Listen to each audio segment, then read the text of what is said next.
Hello, everyone, and welcome back to Floodlights Camera Action. From Alexander Isak to Alexander Skarsgård, we look to bridge a gap between film and football and tell you exactly what films you should be watching and what ones to enjoy. I am reunited with Veronica after she abandoned us for the Theon Veteza episode, which definitely wasn't recorded yesterday, and we're definitely not recording these in advance. Veronica, you're back in duty. How are you doing? I am back. Yeah, I wasn't there because I've been traveling a lot for work, so I was just really tired. And, I didn't want to spoil the party, and I'm just glad that you guys had a nice time together. We had a lovely time. And Theon is welcome back anytime. Make sure you listen to that episode if you haven't already. Today is going to be, maybe a little bit of a mix-up for us because Veronica is obviously number one superhero film hater, as we know. That's not true. That's not true. Out of the two of us, if one of us was to be a superhero film hater, it would be you. So let's roll with it. I'm not a hater if they're good. You're a skeptic. You're a bad film hater. Yeah. Yeah. Okay. But today's gonna be all about superhero films and a little Venice preview at the end to so stick to around wet for your that. lips. I don't know. Sorry. Normally it's appetite, isn't it? Is it? Yeah, it's not. Sorry. Yeah. Wet your lips is something incredibly different. Wet your whistle. Should we move on from that Freudian slip? So maybe I didn't mean it in that way. Who knows? Who knows? It has been about 2 weeks. 2 weeks? A week? I can't remember. Yeah, it'll be 2 weeks by the time this What day is it? Today is, I think, maybe the 1st of August when this comes out. It's been 2 weeks since Superman released in theatres. We've both seen it. We both really liked it, if not loved it. I loved it. I loved it. Did you land on a 4.5 or a 4? Yeah, I did 4.5. Because fuck everyone who doesn't like fun. Yeah. If you don't like hope, we don't care. This isn't the podcast for you. We are hope-pilled. We love Superman. We do. I'm not sure where to start. I've been excited for this film for a while, but I've been very nervous for it. Not because I thought it'd be bad, but because there's so much riding on it being good that I was just like, please don't fuck it up. Because although Marvel obviously had its day in the sun, I think I look at the superheroes of DC and potentially I like them slightly more. Look at Batman, Superman, some of the others we'll get to later when we, spoiler alert, we cast the future of the DC universe, or some of it anyway. So I was quite nervous, but ultimately excited because James Gunn is the boy. He is the guy. If you want to make a good comic book film, you go to James Gunn because he respects the material, he respects the equipment, and ultimately he is a very talented filmmaker. So got there. There was no F1 merchandise in sight. There was no bootcut jeans. There was nothing but hope, aspiration, and joy. And it had me pretty much straight away. The first act is a bit. I will say it's quite a messy film, but I don't think it suffers for it. I think it's so joyous and fun, and the casting of David Corenswet as Superman is amazing. Rachel Brosnahan as Lois Lane is amazing. Nicholas Hoult is friend of the show. Nicholas Hoult, you'd say friend of the show. Nicholas Hoult, Jack's aunt. My aunt, shout out Karen, boyhood or childhood friends, of course. He's great as Lex Luthor. Eddie Gathegi as Mr. Terrific is great. Nathan Fillion is great. The woman who played Hawkgirl, whose name I can't remember, she's great. Merced? I don't know if it's a Spanish-speaking last name. Isabella Marquez. Whatever. Even that guy Scarlett who played Gisondo, Jimmy Olsen. Scarlett. And wait, what was the woman's name? Who was the? Oh, Eve, the woman who played Eve. The woman played Eve. If you can Sarah Sampaio. Shout out to her. And shout out to her. It's her first, she's been in other films, but they're not very big role. Let's just ignore them and pretend they don't exist. But even the people like that, the really, really small roles, like Alan Tudyk as that robot called Gary, Wendell Pierce as Perry White, who's in charge of the newspaper. It's just a good time. And I got very emotional on 3 points. And it's not anything you haven't seen in the trailer, so I'll try to spoil too much. I got very emotional when the kid lifted the flag, the Superman flag, because of the quite apparent socio-political context that the film is set in. Kind of shadows the Israel-Palestine situation quite strongly, the Russia-Ukraine situation quite strongly, and that kind of got me quite emotional. And then the kiss where they float, which is in the trailer, of course, yeah, you see it. That got me quite happy, emotional, and yeah, I had such a good time. I had such a good time, and one thing I'm very confused by and shocked by and baffled by is the interview scene was apparently 12 minutes long. Yeah, it didn't feel like it. It's yeah, I mean the script there was really good. The acting was really good. The camera movement was great. The pacing in general was just like it. I just saw some people being like, "Oh, why are people talking about this? A 12-minute talking scene is like a big thing, blah blah blah. Like, what is wrong with you people? You are TikTok pilled, blah blah." It's not about that. It's like we sit through way longer talking scenes watching other films. It's just the fact that I mean, let's be honest, it is a comic book film, and it's, very much for general audiences and mainstream audiences, and it was paced really well, and it's also, it wouldn't look out of place in any non-comic book film, which is kind of what people were trying to say, rather than being like, oh my god, a 12-minute talking scene, how did we survive that? Like, it wasn't meant to be like that, Like, It was just if meant you to ask highlight me, the good pacing. if you ask me coming out of the cinema, how long was the interview scene? I would say 5 minutes tops. It was. Yeah. I need to go back and watch it. And if I do go back and watch it, I will literally check my watch when it starts and time it because I will not fall for 12-minute propaganda. It blew my mind that it was 12 minutes. I mean, I'm sure they were also counting the build up to it, where Lois and Clark were very close to having sex live on screen. It would have been a first for the DC, but I think that really helps us that the chemistry between David Corn Sweat, who I'm developing a bit of a man I crush actually on. love him. I watched He a is podcast of Superman. his. He's Superman. He is a Superman, you could say. Yeah. And Rachel Brosnahan is Lois Lane, who's like very strong-willed, knows what she wants, isn't afraid to put him in his place. But there's also like a real sexual chemistry there that is really important. I can't remember who said it, but I think when they're talking about the original Superman film, they always said if you can nail the love story between Clark and Lois, the film kind of it falls into place, which is in this case anyway very true. And yeah, is there anything where else do you want to go with this? What do you want to touch on? Yeah, I wanna mention Nicholas Hoult as Lex Luthor because I think he's actually incredible. I think we both knew that he would be incredible because we're big fans of his already. Yeah, from the Skins days. The bit where he just goes 1A, 1A, 1A, it's so good. It's like, Jesus Christ, this guy is actually evil, Yeah, and there's also and that's a good thing. He should there's be. there's also scenes in I'm trying to spoil the prison area where Yeah. he is like messing with a guy, I'll say, and you're like, Jesus, this is like ripped out of like just like a thriller or like one of them films where he's just like so menacing and evil and like jealous. Um, I think he does it so well, and I think it's helped. I don't know if this is a conscious thing, but subconsciously, I'm sure. He was turned down for Batman. I believe Robert Pattinson beat him to Batman. Hmm. He was beaten to Superman by David Corenswet. And obviously, the story of Lex Luthor is that he's incredibly jealous of what Superman has and his power and his adoration. So to have someone who got turned down for Superman be Lex Luthor is like really good casting, and it totally works because Nicholas Hoult is just such a great actor.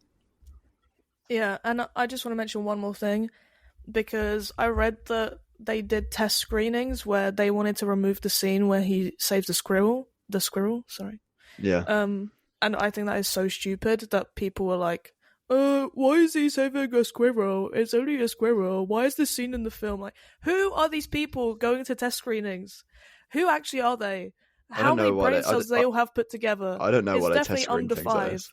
Like, why don't you just show it to people who maybe know what they're talking about. And I know that they want to show it to general audiences, but even a general audience, you'd ask some random people like, "Oh, what did you think about this the scene where he saves the squirrel?" None of them would respond like that. Like these people like specifically found like to just be I don't know. I don't want to say too much about them in terms of negative words because I'm trying to be positive because Superman told me to be kind. They're all Zack Snyder heads. But like They're all what the like little monkeys on the keyboards.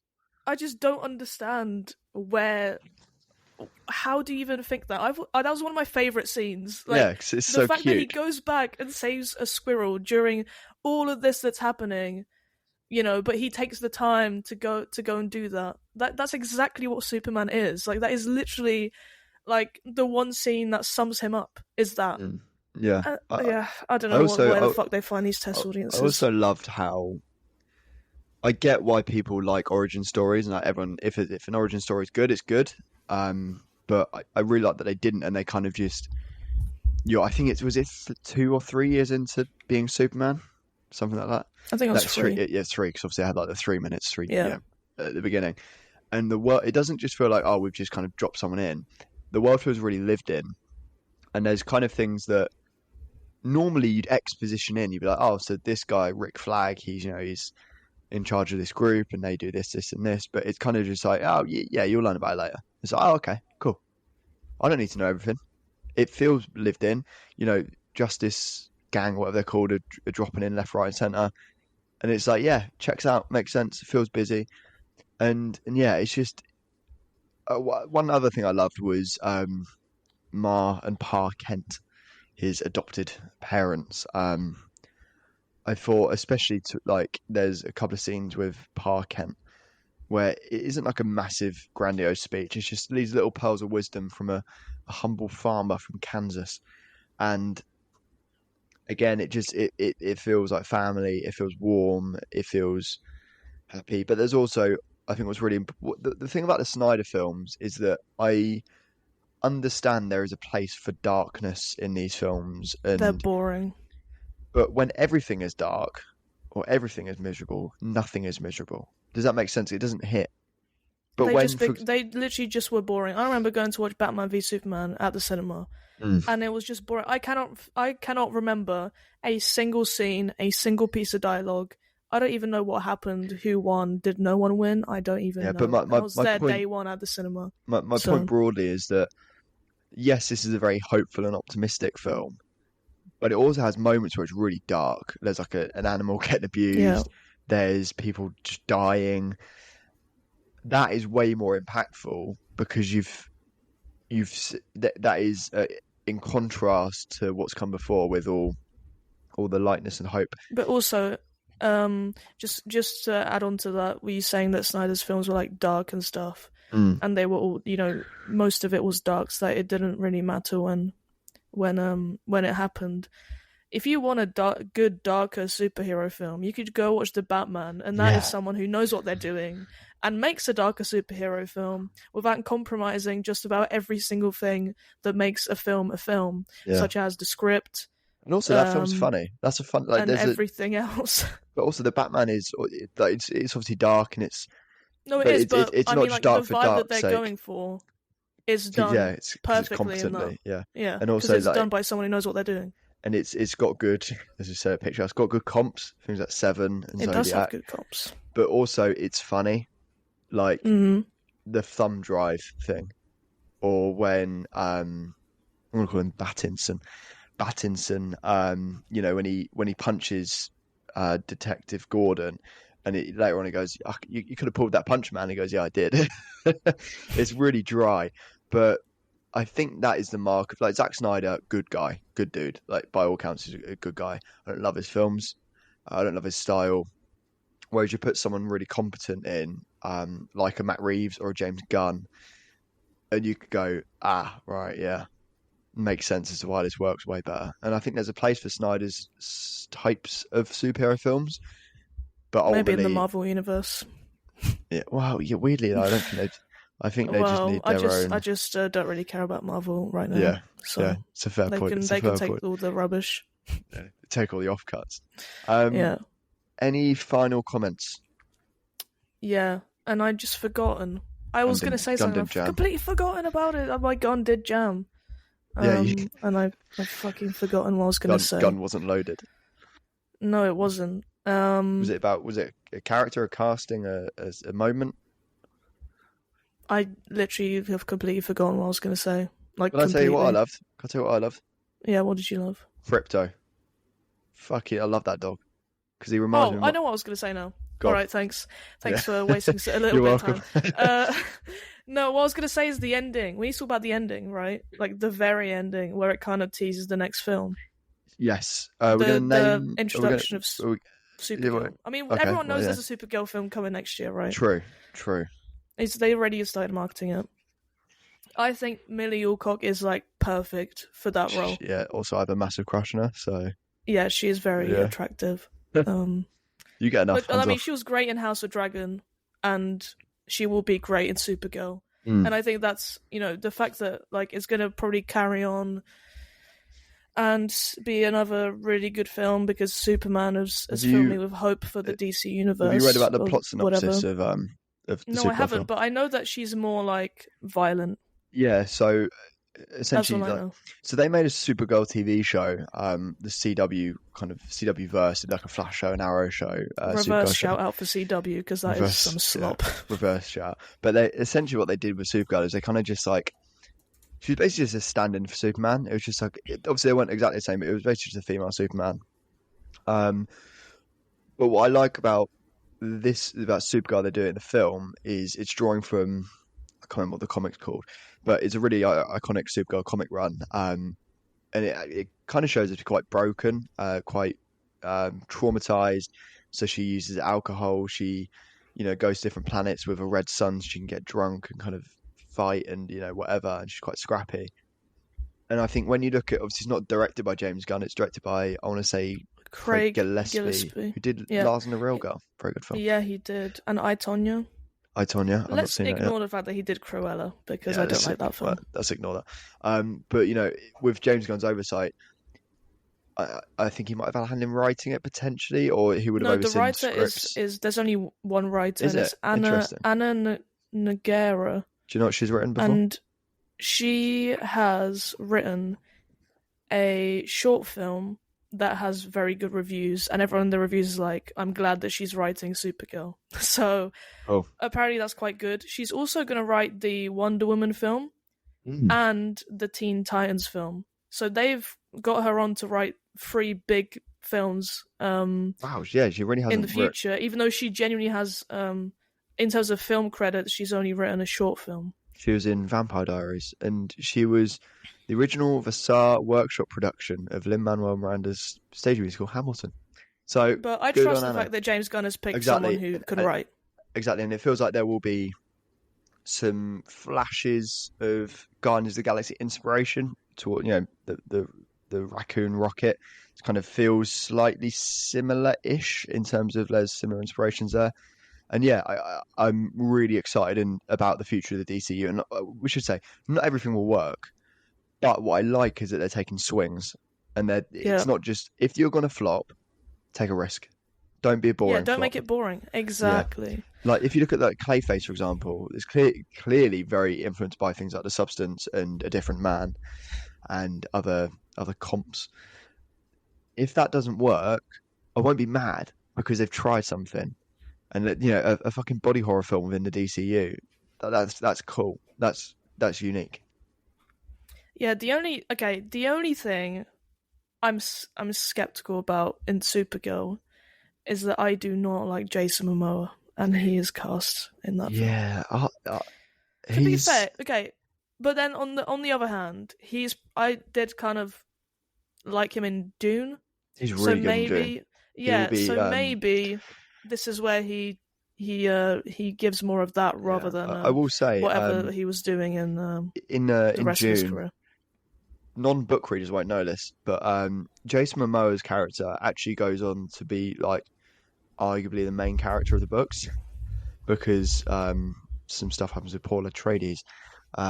So there's a lot more Jason Momoa to look forward to if they keep making Dune films. So we'll see. Maybe he'll find some more inspiration within that role. But he has just less screen time. Yeah. I hope Well, it's just literally like led by Millie Alcock most of the film, yeah. and He then these plays people the are just supporting, yeah. completely He's supporting. Jason Momoa plays the villain, Lobo, Okay, who good. I don't actually know anything about him, but apparently it's quite a perfect role for him. Apparently he's a I wolf or something. Space Wolf. Who Furry. would win in a fight, Space Wolf or Mark Noble XL Bully? Go. Mark Noble for sure. Exactly. Not And even as an XL bully. Neil Mopai would be just ejected into space to freeze to death. Yeah. On that note, Superman gets a stamp of approval, a recommendation, and a joint FCA up. recommended. FCA recommended. A It's kind joint of up FDA 4.5. recommended, but Yeah. Actually, quickly before we move on, how high up your rankings do you have it for 2025? I haven't even looked at that. But it's gonna be up there. It's Yeah, probably out of the 2025 releases I've seen, it'll probably be second. yeah. I've currently got it third of 49. Well, it'll be about 51 by the time this episode comes out. But yeah, it's high, and it won't. There is no chance it won't be in the top 10. So yeah, go watch Superman. Now, It's the best comic book movie. Can I just say that's been released since the Batman? yes, yeah, I'd agree with that. Yeah, that's a fair point. I'm excited to rewatch Batman soon. Actually, talking of Batman, Mm-hmm. the DC has got a lot of films coming up, a lot of characters to cast, and we thought, we've got no experience Experts. yeah, experts. Well, yeah, we are non-experienced experts in the realm of casting, so we thought we'd cast some DC characters. We were going to cast Batman, Wonder Woman, The Flash (brackets Barry Allen), Aquaman, Green Arrow, Plastic Man, and Booster Gold. And if this does well, or if we enjoy it, we might do it again. Now, first up is Batman. We're looking for someone that appears around 30 to 40. Can be pushing the top edge of that. Can be pushing slightly below, perhaps. I should say we're not going to play fast and loose. Well, we are going to be fast and loose with the castings because we want to have fun. He'll be in The Brave and the Bold when that eventually gets released. He'll be in the Justice League. He's going to be a sad playboy, and he needs to be able to work with David Corenswet's Superman. Question before you give me your options: have you wrote down Robert Pattinson? No. Good. So neither have I. What would I have written down? Because I actually support this That's idea. not going to happen. No, it probably won't, but I wouldn't be mad if it did. Because I think, weirdly, they work quite well together. And I think with the unique visions of the upcoming DC films, I think it would probably cook. So if that happens, I won't be mad. Should we do one at a time, or do you want to give me all of yours first, and I'll do all of mine? I don't have all of mine. Like, I have my number one option. Yeah, I've got two and then I for have each, two so that are like I just wanted to give these people a job. that's fair. They could probably do it, but I think my number one option is my actual number one by far. Oh, go for it. But it took me a really long time to get It's not there. easy. I not easy, thought is about a lot of different options. But I just think, 30, 40-ish, he's someone who can, be a playboy but also sad. He's already done films that require like physical transformations if he does need to get ripped for the role or whatever. And he's also really hot. So it's actually the name that you said in the intro is Alexander Skarsgård. That's a really interesting pick. I didn't see that coming. Yeah. I love Alexander Skarsgård. I absolutely love him. I think he's one of the best like working actors. Yeah, he is Swedish though, so he literally plays Americans all the time. He does, but he is Swedish, so we can't trust him. My number one pick is one of my favourites, and I think he's very interesting. It's very interesting. I kind of see it. It's a very interesting profile. He can play kind of menacing. He's got the physicality for it, definitely. He'd probably have to muscle up a little bit, but he's got the frame. He can play kind. He's got a good range. He's had a bit of renaissance. Mm-hmm. And he was auditioned for Christian Bale's Batman many years ago. My pick is Josh Hartnett as Batman. No. Yeah. No. I tell you what, casting Batman, not easy. It's not easy. Isn't he like short? No. Oh, is he not? Okay. No, we'll have a little VAR check on Josh Hartnett's height. But no, I don't see it. I don't see it. He looks too much like a It's six father. three. All I will Do you say, get what I mean? that Like is a Batman fair would not point. have kids. I'm going to break your heart In here. my canon, he wouldn't have In kids, Batman and the he Brave looks and like the a father. Bold, he quite literally has a 12-year-old child who is Robin. Right. So that does Okay, that's a slightly fair work in point. my favour. But I don't think he wants the child. I think it was an accident. Yeah, but he still has a child. He's a reluctant I don't father know. figure. Yeah, a reluctant father. That's not Josh Hartnett. Josh Hartnett's a nice guy. He Did plays you? the nice guy. I think he's got a mean Hashtag the streak nice in him. guys. Hashtag the nice No, guy. he That's a good. doesn't. He's got a mean streak in him. Do you not No, watch he Trap? doesn't. He killed someone. Yeah, no, Many he was a people. nice guy. He was just a nice guy. He was a nice guy. Who are your honourable mentions or mention? Okay, these two are too young, but Damson Idris I is obviously Batman. no, I obviously went for like Harris Dickinson, Georgia McKay, because I think they could do it if it was a White boy younger of the Batman. month. I mean, White Boy of the Month, like May 2024 for both of them, but like, I mean, they could do it. I just wanted to give them a job because they didn't fit any of the other Yeah. roles, okay? And it's like, I guess they could do Batman. I also had Lakeith Stanfield. That's interesting. He's a bit. I think he's got a bit too really much like of a him, soft but I face, think- doesn't he? Yeah, I think he's a bit, yeah, like, I don't know if he could, like, he'd have to Bit too muscle up slim, quite a bit as yeah, well. Yeah, he's a bit skinny, but I actually, I Yeah, really I like really my like second him. choice. I really like Right, my what second was it? choice. He was in Everybody Wants Some.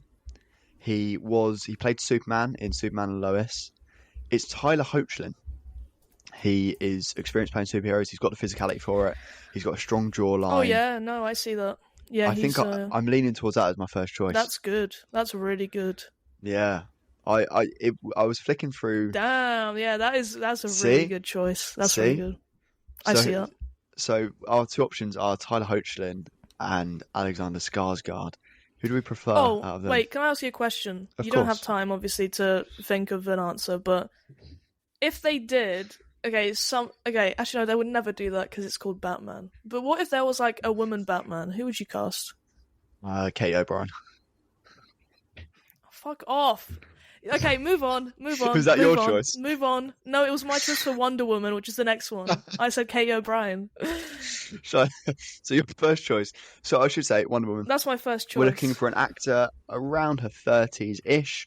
Would appear in the Wonder Woman film, the Justice League. We're looking for a strong, independent woman who. It is important for them to be attractive. It doesn't have to be necessarily like supermodel stuff, but there has to be a level of attraction there, I'd say. I feel like some sort of physicality to a Wonder Woman is. Oh, like, yeah, I don't yeah. know if Gal Gadot had it. Like, Well, I can't she remember. had fucking RDF training, so she had some kind of physicality. Yeah, but I thought you need like a Wonder Woman who's actually looks like she could kill someone. Ideally tall With her as well, bare like arms, you know. taller. Yeah. There needs to be like an aggression there. So your first choice is. Oh, it's Kay O'Brien. It's I Kay just O'Brien. said it. Do you want to do a little bit Which of was promo actually Kate a O'Brien? last minute choice. It was a last minute choice because I actually wasn't even thinking that way. I was gonna cast more like a kind of completely different version of Wonder Woman, which you'll see with my alternative Man. picks. Like just a complete not man. But, yeah, I'm gonna remove the only female casting we have here. I'm gonna Yeah. remove and actually make a man. We've got Wonder. Yeah. I was gonna go with like a complete different like style and whatever for Wonder Woman, a completely different angle. But I was like, no, what? No, fuck it. Like we need an actual Wonder Woman who can just like strangle someone with her bare hands and also look really cool doing it. Yeah. And has aura. And Kate O'Brien has aura, and we saw that in Mission Impossible. The Final camera was Reckoning. camera loved her. Like if you look like that cool next to Tom Cruise in after that many Mission Impossible films, you just show up and everyone's talking about you and you steal the show. Like you could be Wonder Woman easily. I love my pick. I love my pick. What is it? And I'll say I'm going to say who I want to direct Wonder Woman before. I want George Miller to direct Wonder Woman because my Wonder Woman pick. Anya Taylor-Joy. No, she's 5'11", podcast darling. It's Charlie Fraser. Wait a minute. Think about Furiosa. She's physical. Think about Anyone But You. She's charming. Yeah, but She's beautiful. Wonder Woman. She's 5'11". It's tall. She can go toe to toe with people. I don't know. Do you see the vision at Okay, least? I see the vision, but she's never been a lead. That's what worries Neither me had a Gal bit. Gadot. I mean, I don't know how she got that role though. That was not based on acting. She got it off with modelling, I believe. Well, yeah. But look So that makes Google sense. Charlie Fraser.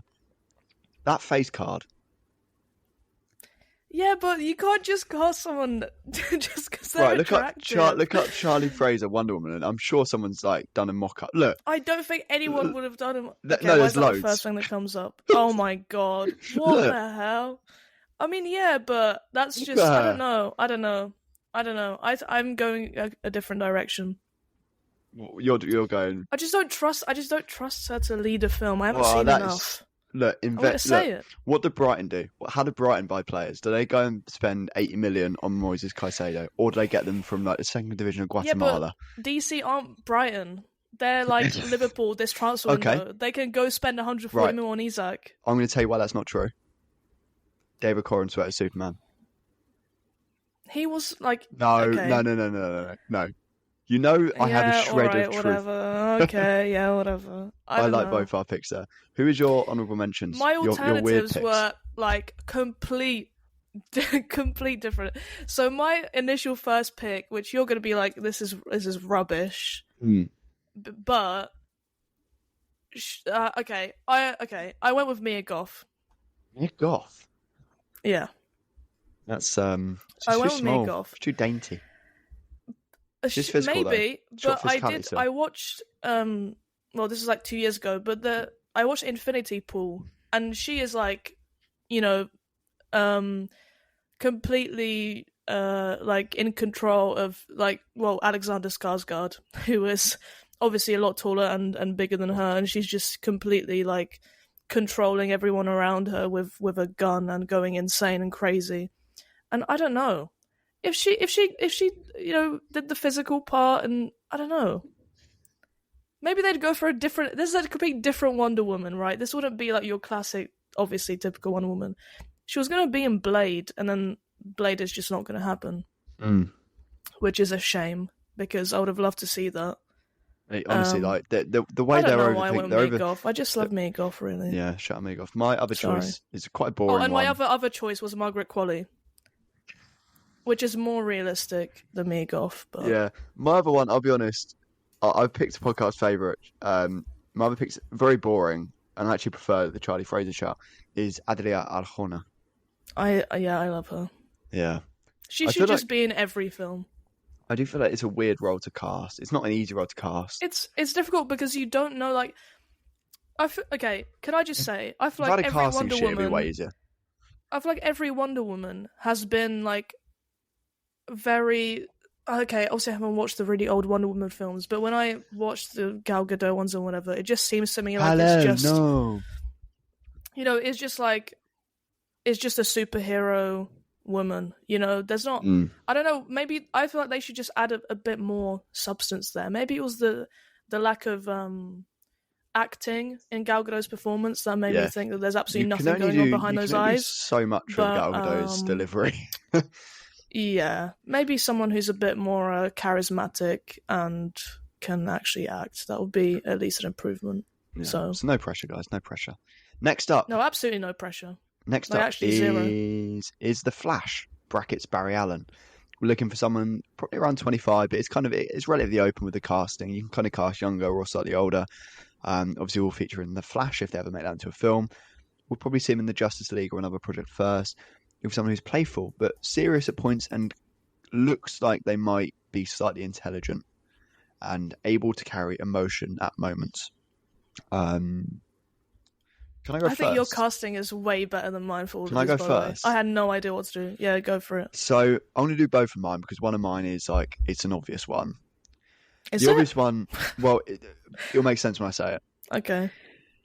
The obvious pick is Grant Gustin, who played the Flash for 10 years. I saw that, yeah. And he's a good Flash. Like the writing let him down, he's a good Flash.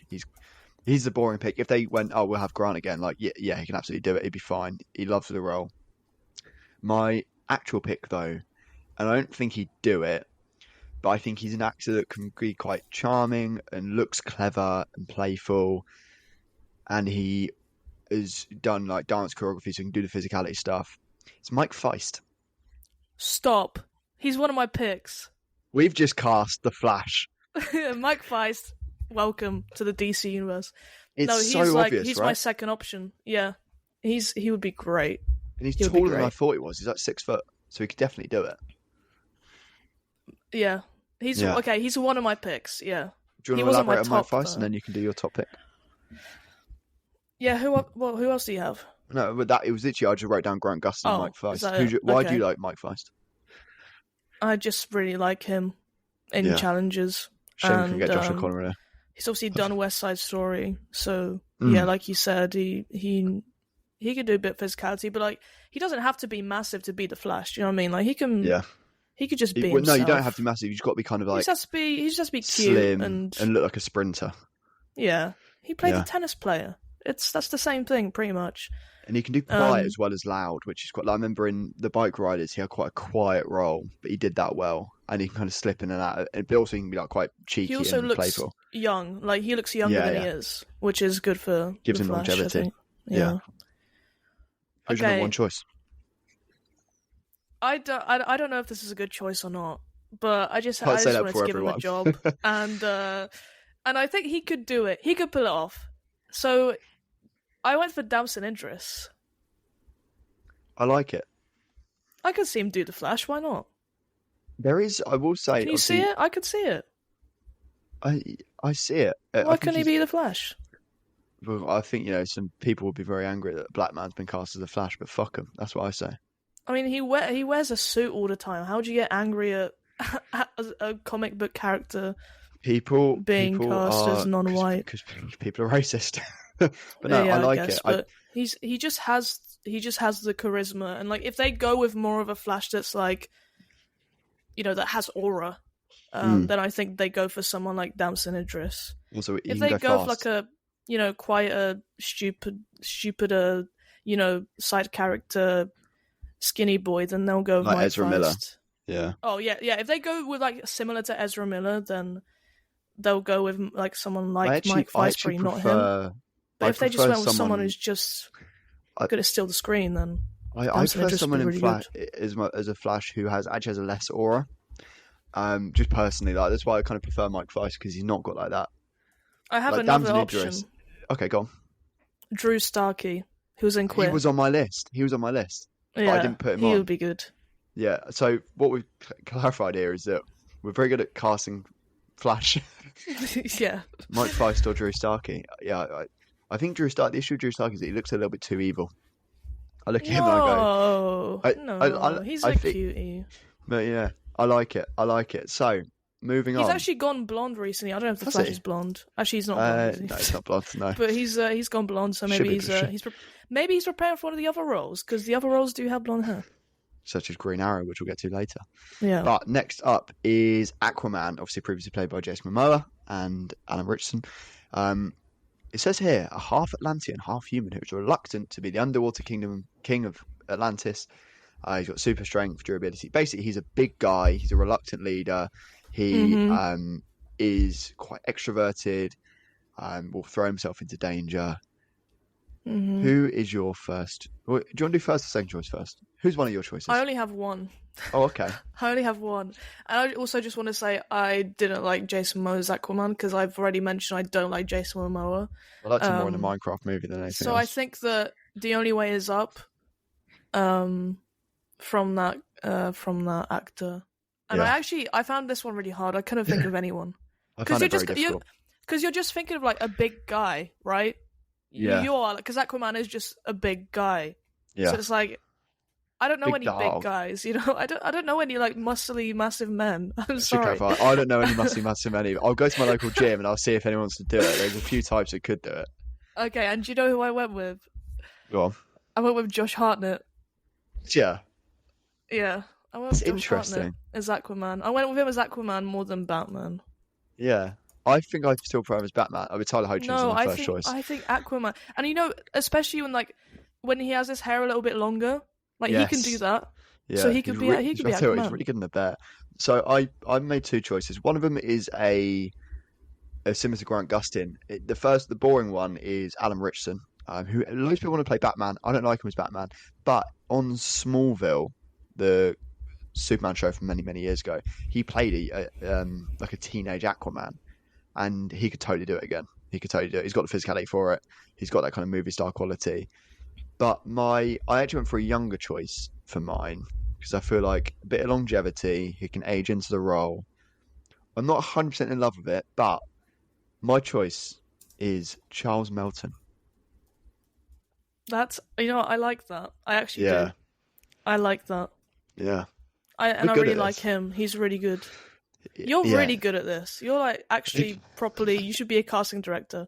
Well, someone should pay You me to should. do it. Yeah. You're like one of those people who go on Twitter and do fan casts of like Colleen Hoover book adaptations.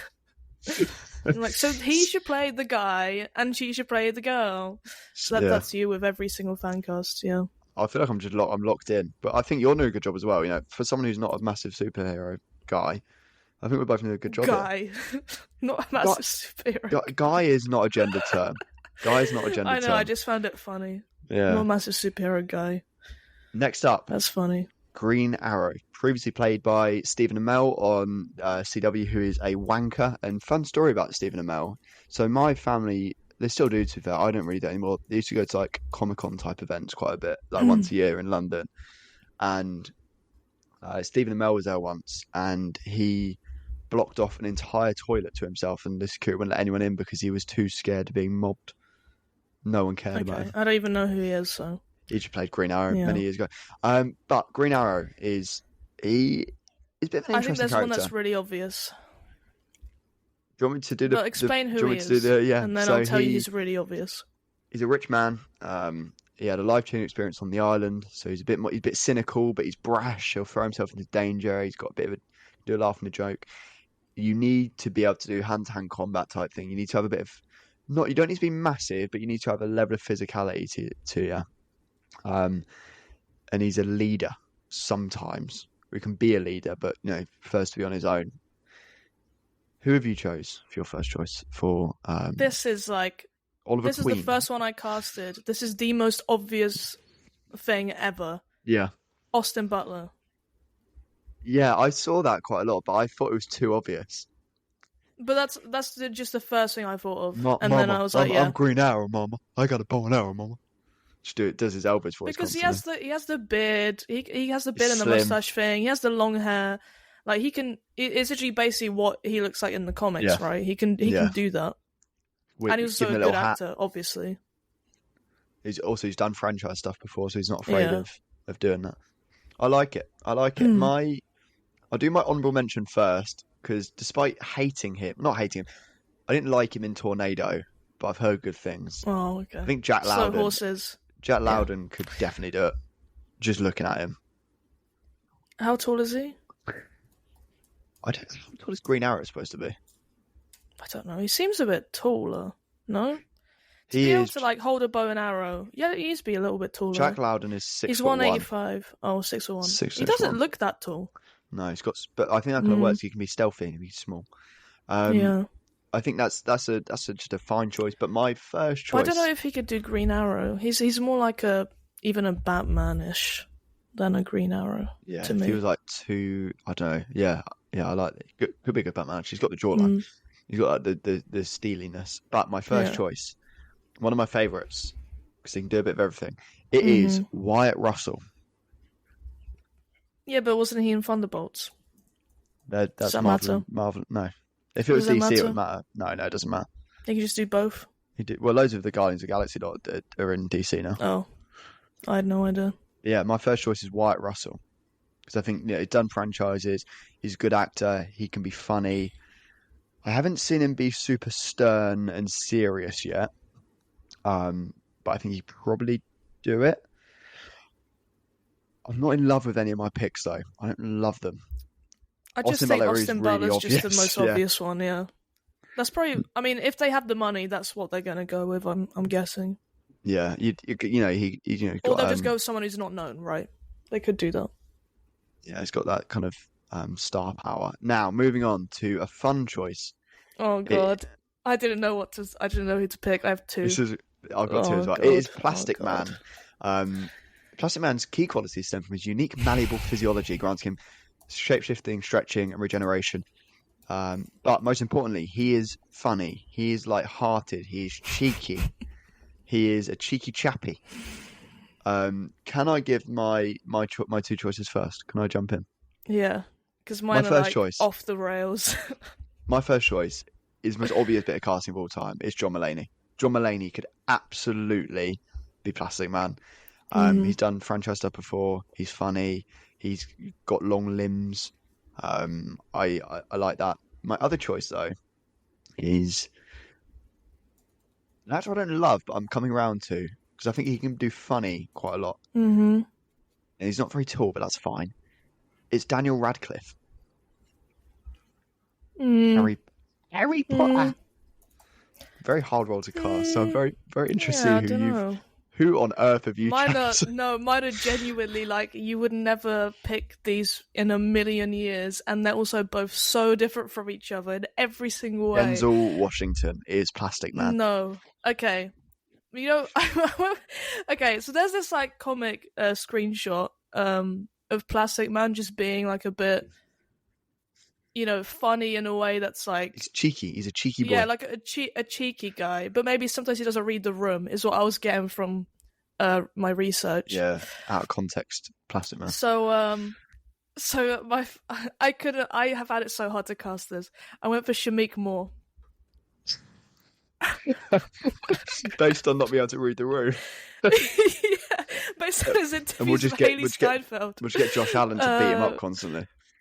I mean, listen, I watched the film at London Film Festival last year, The Gutter, where he played like this guy who's just really good at bowling, and he Yeah. becomes a bowling champion in America and stuff. It's comedy, and he's really good. Like he's really funny, I've just remembered something. so he could definitely do comedy.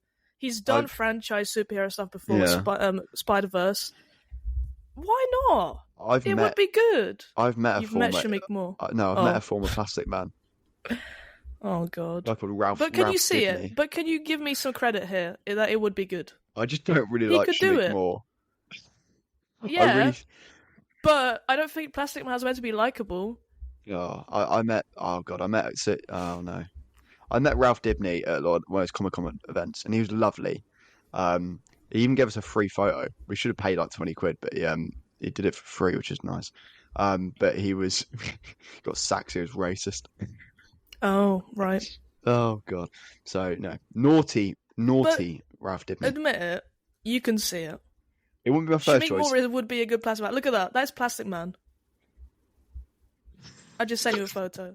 That's Plastic Man right there. He's just a cheeky guy. He's just He cheeky. is. Wait, can I give you my second choice? Of course, because I need to Because if stall you for a think minute. this one is crazy, my second choice is like By the way, I had to Google Jim, if he's still alive. if he wasn't so old, Jim Carrey is like my number one choice. Okay, well my second choice is Charlie Sheen. Is he still alive? That's Charlie what I just Sheen. googled. How old He is he? alive. He's 59. What?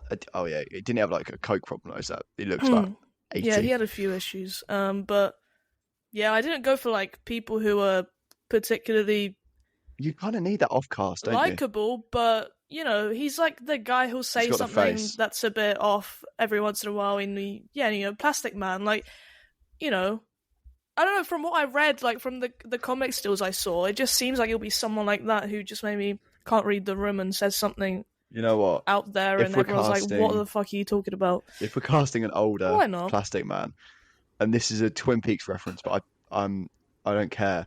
Carl McLaughlin, he could if you look He's for an too older one. nice to be Plastic Man. Plastic Man is nice. He's just cheeky. He's just Plastic a cheeky Man is boy. He's cheeky. he's not nice. Also, yeah, but they turned Carl McLaughlin evil in Twin Peaks: To Return, and he could definitely do naughty. He's a naughty boy. Very hard role to cast out, and I do I think I've like the done well. ones. I think you have I'm done gonna well. say it. I think I've done really well. I think Charlie Sheen might be my. We should do like a definitive list at the end of this, and we should agree on. I'll do a Photoshop job. Yeah, and, yeah. Exactly. Last but not least, however, is a character that's definitely coming soon. I actually don't know if it's ever been portrayed in live action.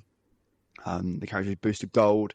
He's arrogant. He is like an ex-athlete, so you could argue needed some of a frame ideally, but it's not essential. He just wants to be a superhero, so I think he time travels somehow and like steals a super suit and like becomes a superhero. But he's just like really, he just wants attention. He's a pretty boy, but he's got a good heart. He's got a good heart, and he's funny. Very interesting Wait, role to cast. can I just interject really quickly about Plastic Man? Yeah, oh yeah, of There's course. an article from 2020 that said that the Plastic Man movie was going to have a female lead as Whoa, Plastic Plastic Man? Woman. Plastic Woman. Well, we'll do So it I'd next go time. with Sydney Sweeney. Anyway, next. Sydney Sweeney is Plastic Man. It's Plastic Man. I'm going to give you my first choice because, and I It's should obvious, say, isn't it? It's this, obvious. no, I'm not It's going to do what you obvious. think. I'm not going to do what you think. But it should be who I It think. should be, but it's too. I don't want to see him in everything. I'm sick of him. All right. No. This isn't my original thought, but I heard it a year or two ago. No, 2 years ago, and I cannot stop thinking about it. He used to be on Smosh. Oh yeah. Okay, I know who you're going to say. Shane Top is But the most perfect can booster he gold. even act? Yes, he was on iCarly. He doesn't need to be like he doesn't Oh, need to be. he was on iCarly. He doesn't need to be a deep actor. He needs to be a funny actor. He needs to be funny and likable and a bit of it. He wants to be funny, likable, and punchable. And I think he can do all of it. He's my first choice. He wouldn't cost loads either, But this which will for a never TV happen. show. You know this will never happen. I don't know. I wouldn't be. Like, Look. there is no way in hell. Okay, do your boring choice then, Mister. I'm in everything, Mister. I'm a gerbil. Glenn Sick of Powell. sick of his face. I'm sick of his face. Yeah, you said you wanted a face as punchable. You're sick of him, so you want to punch him. I need a break from Glenn Powell and No, Pedro you Pascal. don't. No, you don't. I Okay, need 12 yeah. months. Well, I don't care about Pedro Pascal. I just care about my Pookie Bear, Glenn Powell. I want him in everything. Even if he has that one picture where he looks like a capybara. Every photo. I still love him. Okay, who's your second choice? I don't have a second choice. I have a second choice. He's one of my. Who's your he's one of my. choice? He's one of my underrated favorites. I see him in like a Netflix project every Spike 2 fan. years. No, Oh. he's a bit more of like It's Lucas Gage. Look at his jawline. I just think Glenn Powers is It's the too guy. boring though, isn't it? Like, But admit that is it. just him. That is just him. No, it is. It is absolutely him. But I It don't want just to see. is. I don't want to see Glenn Powell play Glenn Powell again. I want to see him play. That is just someone else. him. That is him. That is The him. description that you said is literally Glenn Powell. But it's also Shane Top. Maybe. Shane Top booster gold. Let me just get a quick little mock up. Like, I know he looks the part. It's him holding a just, banana there. I don't know if He could do it. He's got the chops. I don't know if he can do it. He can. You know that video of is it like Made in Chelsea? It's like, I can't do it. You can. You can do it. That's what I'm saying to Shane Top. Shane Top, belly raging up. Get James Gunn on the phone. Get him on the podcast, and Yeah, we then should. we'll make it happen. So we now need to pick a definitive cast.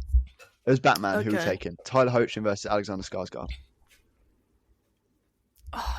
Okay, my issue with Tyler is that he looks so much like Superman. I mean, he did also. know Alexander that he played Skarsgård's Superman, 48 but- years old. He's too old. No, he's not. That's like, this should be an older Batman. You said that he has a 12-year-old child. Yeah? Also, Tyler's probably like 40 as well. I went to people in school that have like 7-year-olds now. So, you know. You just want me to agree with you. There's I going to be still think there's gonna be a bit Alexander of push and Skarsgård pull. should be Batman. Okay, I'll give you Skarsgård, but you will pay for it later down the line. Yeah, I don't mind. This is like Ignore the my only one spelling. that I think the rest of mine are shit, so I So don't we really- agree The Flash, Mike Feist. Yeah. We agree Aquaman, Charles Melton. Yeah, sure, yeah, I'll give you that. Green Arrow, surely Austin Butler, is the obvious choice. Plastic Man. Can we go Charlie Sheen?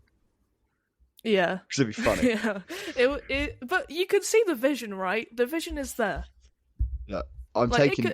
I can I'll see give it. you Kate O'Brien. I'll give you Butler. I'll give you Skarsgård. Give me Shane Top for booster gold. Yeah, okay, fine. So that means you get the choice on Wonder Woman.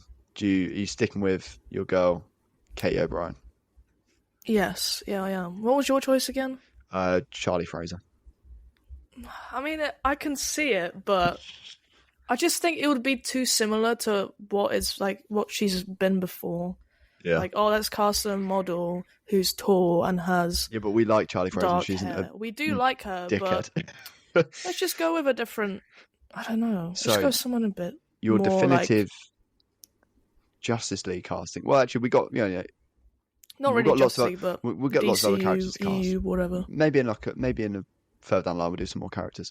Yeah. Batman will be played by Alexander Skarsgård. Wonder Woman will be played by Katie O'Brien. Barry Allen, the Flash, will be played by Mike Feist. Aquaman will be played by Charles Melton. Green Arrow will be played by Austin Butler. Plastic Man will be played by Charlie Sheen. And Booster Gold will be played by Smosh's own Shane Top. We've done a good job there. We have done a good job. And that's great. I'm going to mock up a really bad Photoshop of this later. Yeah. So we can post it somewhere. So when it happens, we can say that we did it. You have to post it in a week's time based on what I'll make it in a week. That's fine. Now, to round us out, Venice preview. Off you go. Oh God, you barely gave me an intro. It's on the running order. Okay, yeah, Venice preview. So the lineup was released just this Monday or Tuesday. I can't remember what day it was, but last Monday, Tuesday. Lineup was released. It was this week, and I have a list of. Obviously, it's not everything I'm going to try and see, but I wasn't going to sit here for 2 hours just going through every single film, because that's really boring. And then you can give your reactions after I mention everything, where you can say, "Oh, that sounds interesting," or "Oh, that sounds boring." I'll give a word or a noise. All right. So the first film I'm going to mention is one that's not really super mainstream. It's called Rose of Nevada. It's directed by Mark Jenkin, who hasn't directed any massive mainstream films except Enos Men, which came out like 2 years ago maybe, and I haven't watched it yet, but apparently it's quite good. And it stars the two leads of George McKay and Callum Turner, which is pretty exciting. Ooh, that's my reaction. Yeah. And the plot line is there's a mysterious boat which returns to a village 30 years after vanishing. Two men join the crew hoping for better fortune. No. After one voyage, they find themselves transported back in time, and then when they come back, they're mistaken for being the original crew that disappeared. Oh, it's a time loop. It sounds pretty interesting, you know. It does sound moderately interesting. It does, and the two leads are great, obviously. They're like the two white boys of the month. Yeah. It's got that written all over it, yeah. Also, Callum Turner to star in the upcoming Dua Lipa biopic. That is true. It is himself. Although don't mention too much about that because that's a secret project. Keep it on the wraps, Let's keep it hush-hush. Next film is called Late Fame. It's directed by Kent Jones, who isn't a super known director. Well, I didn't really know much about him anyway. The two leads, right? Willem Dafoe, who seems like he's in every Venice film ever, and Greta Lee from Past Lives. Those are the two leads, which I think is great. I'm waiting on the plot before I give my noise. All right, the plot line says there's a guy called Ed who wrote a book of poetry and no one cared about it, so that's Willem Dafoe. And then a group of young artists rediscover his work, and then he's like reassessing if he's actually, good or not. He's kind of I guess he's in a period of a late fame, as the title says. Renaissance. And then and there's this one girl in the group called Gloria, played by Greta Lee, who's very beautiful. Who's very beautiful, and she's a talented theatre actress who toys with affections and is set to be admired by Ed. Can I be honest? My noise. Yeah. What? I think it sounds great. Yeah. Willem Dafoe being obsessed with this new fan of his who is like toying with his affections. I think that just sounds great. And Greta Lee, she's great. Right. I mean, yeah. All right, whatever. It's going to turn out to be good. I just know. All going to be hits. They're not going to be hits for me. They will. For me. The next film, all I have is a title. So I'm just going to say the title and we'll move on. But it sounded good when he spoke about it, but I can't find the plotline anywhere. So the title's, I think, great. Funeral Casino Blues. Sounds like a Johnny Cash song. It just sounds good. There's like one sounds like a Johnny Cash song. There's one still from the film, and it looks cool. So I just wrote it down. Because one day, when it's nominated for something, I'll be like, hey, do you remember when I mentioned when it was just the title that was known? and I said it was going to be good. Yeah, so that's just for me personally. And the next one is a documentary which you probably won't care about, but it's Me and Fionn directed by. chatted all about documentaries actually, so Yeah, but you don't that's care that. about this one because you don't like. I don't think you care about Sofia Coppola, No, I and she's don't. directed You're right. exactly. So You're she's right. directed a documentary, What about and it's about Marc Jacobs, who? the fashion designer. That sounds So awful. it's just called Marc by Sophia. I'm gonna watch it anyway. It sounds like an Apple TV product. I don't care. Right. Anyway, next is a short film. So I've got a range. Right, Yeah. we've got range. Diverse, yeah. It's a short film called How to Shoot a Ghost. I think it's about 40 minutes long, so it's quite a long short film. That's pushing the edge of short That film, is yeah. pushing the edge. It's directed by Charlie Kaufman, Oh, okay. and That's it my stars noise. Jesse Buckley. Oh, they're cool. Uh-huh. Is Jesse Buckley Yeah. turned into one of his like most frequent collaborators since I've not seen what's that film they did with Jesse Plemons? I'm thinking of It Ending has a long Things. title. I'm What's it thinking of called? Ending Things. Yeah. Yeah. That film is great. You have to watch it. But Yeah, I anyway, know. so Charlie Kaufman's short film with Jesse Buckley. That just sounds like what I would I'm in. enjoy. I'm locked in. We're in. Next one is like one of the most mainstream picks. It's out of competition because Amazon and Luca Guadagnino decided that. I think it was just Amazon, to be honest. Guadagnino Slate Um, is so good coming up, by the way. I That absolutely love him. that artificial sounds really good. So it's After the Hunt, directed by Luca Guadagnino, who's I think probably one of my favorite current working directors. Busiest Every current film- director. But the thing is, every film he releases, I genuinely think like is one of the best of the year.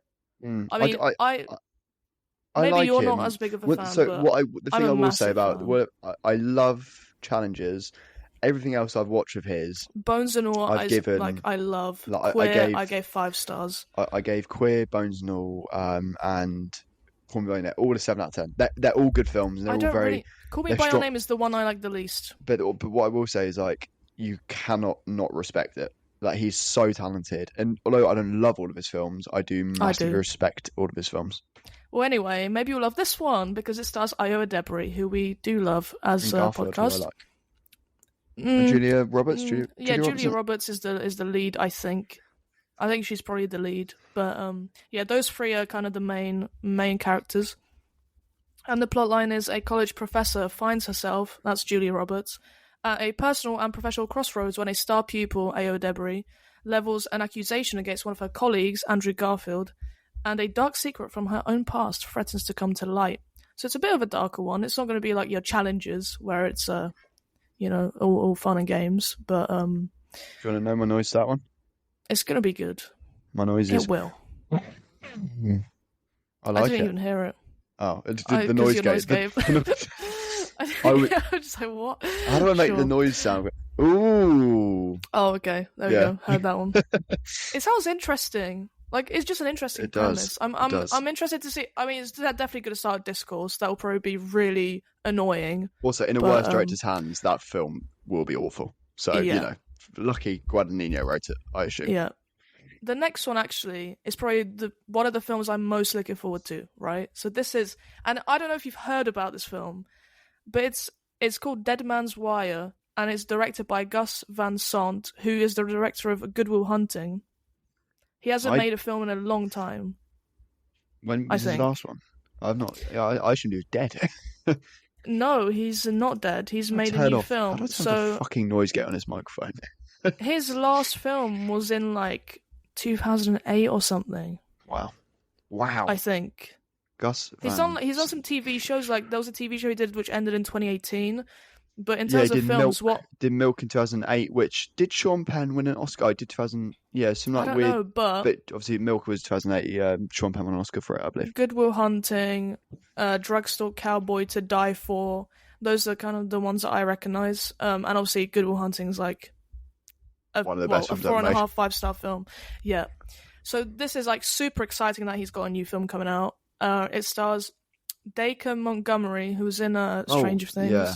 He was. People wanted him to be another Johnny film. Storm, didn't they? A lot of people wanted him to be Johnny Storm. Yeah. Also, Bill Skarsgård, who I am a big fan of. He annoys me, but I like him. He is good. He is good. He'd be He's a a good bad. actor. He'd be a bad pint, is what he'd be.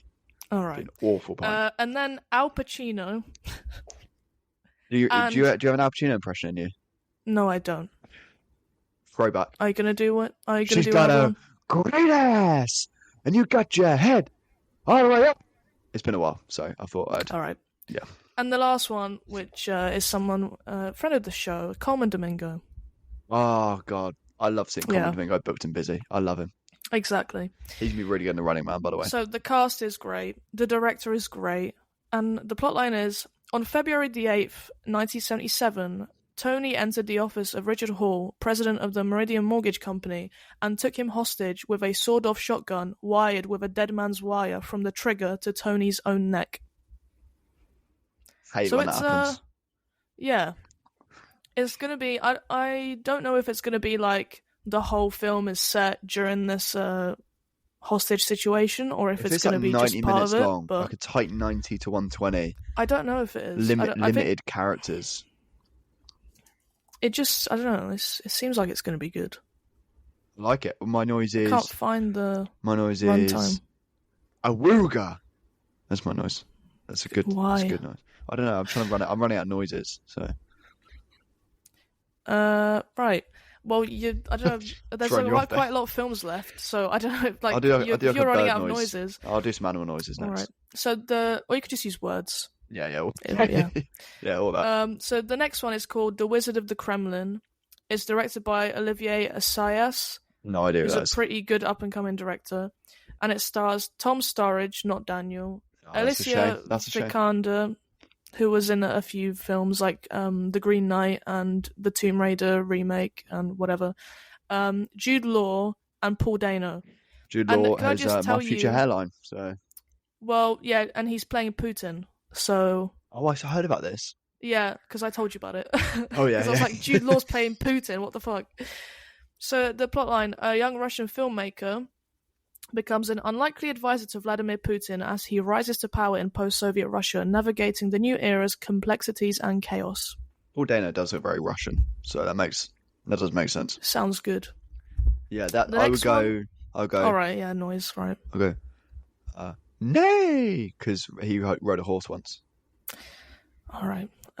Next one is Jay Kelly, which I think you'll just be Yes. happy about. That's my noise. So it's a Netflix film, but Don't it's care, don't directed care. by Noah Baumbach. It Sandler stars Oscar. George Clooney. George Clooney Oscar. lead. George Clooney Renaissance. Since I watched From Dusk to Dawn Read the till whole dawn, cast. I want The him whole to. cast is ridiculous. I only have three names. I have George do you want me to Clooney, read Adam out? Sandler, and Laura Dern. It's Adam Sandler, George Clooney, Greta Gerwig, Isla Fisher, Laura Dern, Patrick Wilson, Billy Crudup, who was obviously very hot in that film, Almost Famous. Alba Rohrwacher, who I think I know her from something. She's in La Chimera, I think. Yes. Good, and Maria. Keep going. Right, I'm are you done? locked in. I love Jay Kelly. Yeah. Okay, so the plotline is famous movie actor Jay Kelly, played by George Clooney, and his devoted manager Ron, I assume that's Adam Adam Sandler, Sandler. Yeah. embark on a whirlwind and unexpectedly profound journey through Europe. Along the way, both men are forced to confront the choices they've made, the relationships with their loved ones, and the legacies they'll leave behind. Sounds amazing. You do not It's going to understand. be an Oscar player, surely. You do not understand how excited I am for this film. It's going to be really good.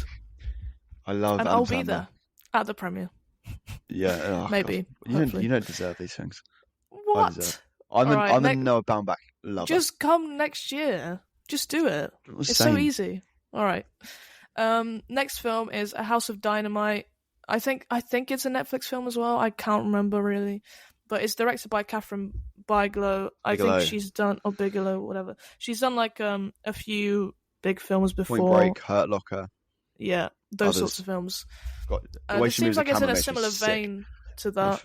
To It what? stars, They're very different films. I don't know. It seems like it's a I don't know. It seems like it's a like a political war kind of thing. Makes sense. I assume Hurt Locker is similar, no? It's all, Hurt Locker is just like a war film. Point Break is Yeah. one of the campiest films I've ever seen in my entire life. Oh, you mean Point Break? I thought you said something else. Don't worry. Now I see why that sounded really weird. Yeah. So it stars Idris Elba and Rebecca Ferguson as the leads, I think. Oh, don't like Idris Elba. Yeah, but Rebecca Ferguson, I will be there no matter what. When a single unattributed missile is launched at the United States, a race begins to determine who is responsible and how Oh, to for respond. God's sake. That means Idris Elba's going to do this awful American accent again. Yeah, maybe. My noise for this is, because it could have been better, but I'm already at edge. I think it's still probably going to be watchable. But anyway, next up, Frankenstein. Yes. I think it's another Netflix film, but it's directed by Guillermo del Toro. Cast It is stars insane. Mia Goth, Oscar Isaac, Jacob Elordi, Christoph Waltz, and others. And I don't think I need to give you a plot line for Frankenstein because it's going to be very good, and it's really annoying. Does Mia Goth have a bigger role? Because I don't know, really to be honest. love her. I don't know. I hope she does. I really hope they even give it like a limited theatrical release, like they did for the second, surely. because like, it just looks like a film that's built for the cinema, even if it's like a week or two. I'm really excited about this one. It's one of my most anticipated for the year. And next film is The Testament of Anne Lee. I don't know if you've heard of it. Nope. But I think a lot of people are really excited about it. It's directed by Mona Fastvold, who is the co-writer of The Brutalist. So that's why people are like, oh shit, she's probably gonna... This? We did, because it was one of my most anticipated films. The team behind The Brutalist. Yeah. It's one of my most anticipated of the year. Amanda Seyfried. Seyfried. She plays the lead, which is the religious leader, Anne Lee. Thompson McKenzie's in it, and Lewis Pullman. So he's good as well. He was good in Thunderbolts.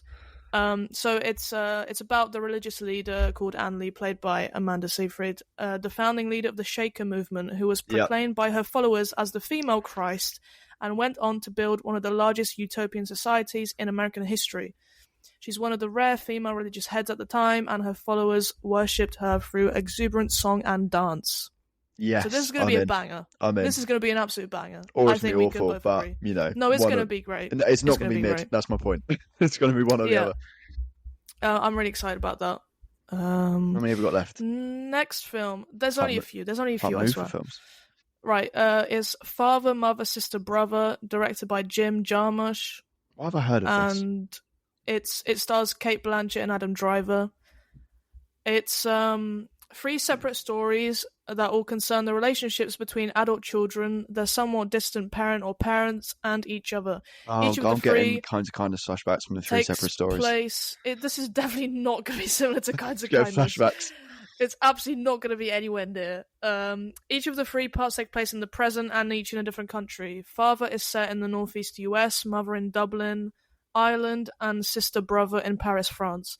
Film is a series of character studies, quiet, observational, and non-judgmental. A comedy, but interwoven with friends of melancholy. So there's nowhere near kinds of kindness. I'll be honest. It's going to be more of a drama character study. Sounds a bit woke for me. Sounds a bit woke. I didn't like the plotline, the synopsis. It sounded... it got my back up. That's because you just don't get films like this. You just don't get it. This is Shut why up. I'm going to Venice and you're not. Shut up. Right, next one. I like the cast. Right, the next one... I'm not even going to talk about more because I'll probably do a whole episode on it. It's obviously Bugonia, directed by Yorgos Lanthimos. You can do that episode somewhere else. Starring Emma Stone and Jesse Plemons. That episode with me just sat there for an hour going, yes, interesting. Interesting. I've already talked about it in my most anticipated bit. Right, we're not covering it again then. It's a remake of a Korean film I've already mentioned before. The quick plot line. Save the Green Planet is the name, the original. Yeah, Save the Green Planet. 2 conspiracy-obsessed young men kidnap the high-powered CEO of a major company, which is Emma Stone, convinced that she's an alien intent on destroying planet Earth. It's good, it does sound good. The trailer, does sound good. Come on. I'll tell you, the trailer didn't It's going to be so good. I'm going to be there at the premiere. I'm going to cry. I think it'd be fun. It's so good. The trailer didn't move me much, but what was really funny about the trailer is there was just like a really random Green Day needle drop. And I was like, I haven't heard that song in like 10 years. I think it was off Dookie. I haven't watched the trailer because obviously I don't do that. It looks fine. It won't be fine. It will be the best film of the year. She's going to win Best Actress again, and Yorgos is going to be you're not my reliable. Pookie. Yeah, but you're not a reliable judge of these things because you're so Yorgos pilled. It'd be like, but this would be me when One Battle After Another comes out, though. I do admit that freely. Yeah, so 3 left. There's 3 films left. Almost there. Let's go. Next film is No Other Choice, directed by Park Chan-wook, who directed Decision to Leave most recently, and that's a really good film. And this one also looks already really good. I love the poster. The plotline is after being unemployed for several years, a man devises a unique plan to secure a new job, eliminate his competition. I So like I it. think that sounds fucking good. Yeah, That is going to be good. it'll be funny as Next well. one. Oh yeah, well, I But don't no, know. no, Probably, yeah. It'll I probably be more mean, funny than Decision to Leave. Yeah. but I didn't see. I've not really delved into Park Chan Wook's filmography, or I any. need to do that as well a bit more because I've But only my seen point really is, Decision to the Leave. plot has He did Old Boy as well, scope which for is comedy. I need to delve into more Korean cinema yeah, and yeah. Japanese cinema. Okay, next one is one that we both had on our most anticipated list. Is Smashing Machine, directed by Yes, Benny Safdie. I good think it's trailer. Benny Safdie, isn't it? Yeah, I saw the trailer at the cinema and I was like, That yeah, I'm Can I tell in. you my I am favorite so part of the in. trailer is the Sure. shot of Emily Blunt taking a picture, but there's a tear coming out of her eye. Yeah, that's good. Fucking great. That's Good. That's good yeah, stuff, very man. That's good symbolic. stuff. That is definitely symbolic of something. Yeah, slightly on the nose. Says a lot. Yeah. So yeah, as you mentioned, it stars Emily Blunt and Dwayne The Rock Johnson. It's about an MMA fighter, Mark Kerr, who struggles with addiction, winning, and love during his peak era in the UFC. And the trailer is really Is it good. Joshua Benny that's directing? I can't remember. I think it's Benny. I have a feeling it's Benny, but I did write this without actually doing research. Shall I have a quick look? Just Smashing, because obviously the other Safdie is it doing is Benny Safdie. Marty. Is. Yeah, Josh is doing Marty Supreme with Timothy Chalamet. But this one, I think, like genuinely, I was skeptical of Dwayne Johnson being the lead, but actually, it looks really good. Yeah, it feels very like And he looks 7, good. 8 out of 10. I'm excited for it. I think pushing 8 at least. Yeah, they're closer to 8 than 6, Yeah. for example. Yeah. The next one is a film that I'm really excited about purely because of the two actors It's involved. Begonia And- again. No, I wish there was Begonia 2, released in the same year. Electric Boogaloo. but- yeah. So the last film is a film called Silent Friend. Mm. It's directed by someone who's I haven't seen any of their films. I have only heard of one. It's directed by Ildiko Enyedi. It stars Friend of the show. Tony Leung or Leung, I think. He was in The Mood for Love and Good film. like so many other films. He got a career lifetime award at Venice when I went, I think 2 years ago. So he's a very established actor and he's great. And also Leia Seydoux, Oh, who God, is- what a woman she is. who is one of my favorite Woo! actresses working right now. I think she's amazing. She was obviously in The Beast, which is Most obviously one quite of the well best known films for of all time. Mission Impossible and James Bond. Very good Yeah. actress. So the plotline is it's set in the botanical garden of Marburg, a medieval university town in Germany, and tells 3 stories connected to a tree over a period of more than 100 years. Love 3 stories, don't they? Yeah, I love 3 who stories. doesn't? Um, And that's it. I'm done. me. There's more, but I'm not going to take up any more of your time. We'll eke it out later. We'll do like another preview. No, we won't. I'm not doing this again. Neither am I. Yeah. So on that note, we come to the end of another episode. Veronica, thank you as always. I'm keeping the Thanks. outros brief now. They're going to really links in the description. See you soon. Until next time, keep watching and keep consuming.